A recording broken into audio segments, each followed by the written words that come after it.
خلاص صار في صفحة جديدة بينك وبين الكندار؟ لا.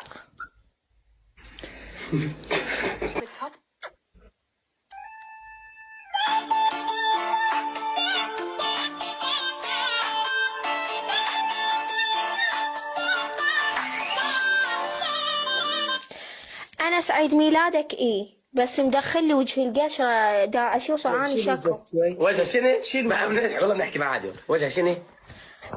يلا أنس باي باي. لا انت عارف يعني صدق حتى ذيك المرة لا غلط بحقي ولا أسوي شيء، بس يعني العتب على هذاك اللي كنت معتبرته صديق وأفزع له ومواقفه وياه، يعني العتب عليه مو العتب على أنس. والله بعزك. نارو انا بعدت وطلعت من لايف وانت قاعده تجيبي في سيرتي. انا قاعد احترمت انس ونضد، بس انت ما احترمتنيش.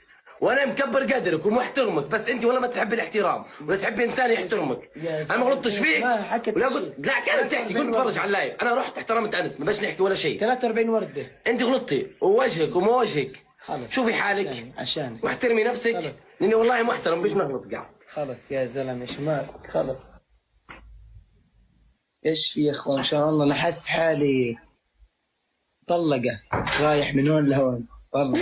اللي يقعد يكتب لي كسرت خاطره ومع حق، ترى على فكرة هو اللي كسر خاطره يوم قاعد يشوه بسمعتي ويحكي كلام قليل أدب بصراحة. لا تقعدون تكتبوا لي قليل، لا تقعدون تكتبوا لي مع حق وهاي السوالف عيب.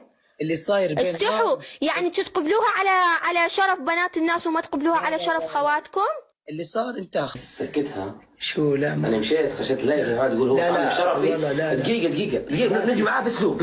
والله ما في. انا كيف طعنت بشرفك يا انسه؟ جاوبيني بس كيف طعنت بشرف؟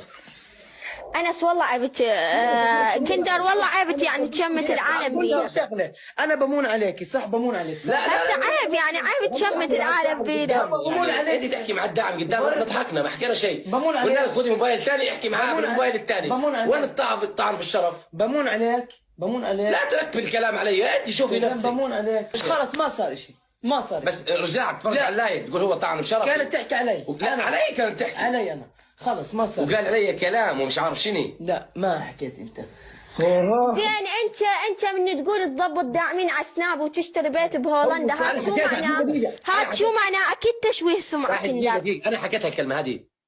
انت حكيت قلت تضبط داعمين على سناب وتشتري بيت بهولندا، هذا شو معناه؟ اكيد انا حكيت الكلام هذا. ليش انا حكيت هيك؟ اوكي حكيته والفيديو مسجل عندي. نشوفه يلا نشوفه يلا. هسه خطية احنا يعني عيب نتعارك يعني والله عيب يعني بالنهاية تشمت العالم بينا تعرف ايش قد اعزك واحترمك ويعني الناس تتابعنا وهاي عيب يعني ماكو انسان ما يغلط، تقدر تقول غلطت واعتذر وبس تتصافى القلوب. نارو انت غلطتي فيها صح؟ حط وردة. يعني بكره نارو بتشتري بيت في هولندا. شرط حبيبي زمان. انا تكلمت شيء. فكر بس الامور يعني اي انت اللي شجعت انس بصراحة. انت اللي يعني انا الغلط. انت اللي بلشت. انا حكيت شيء انت اللي بلشت على فكرة. اقول لك انا اللي غلط، انا اللي حاكي. انا اسف نارو خلص انا اللي غلط. وقعنا وقع بيناتنا. والله العظيم مش كيف هذا ذكاء اصطناعي يخرب بيتك بدل ما تكحلها عميتها. يعني والله ضجت من الفتن والمشاكل. خلاص ها شو ضحك؟ خلاص اوكي.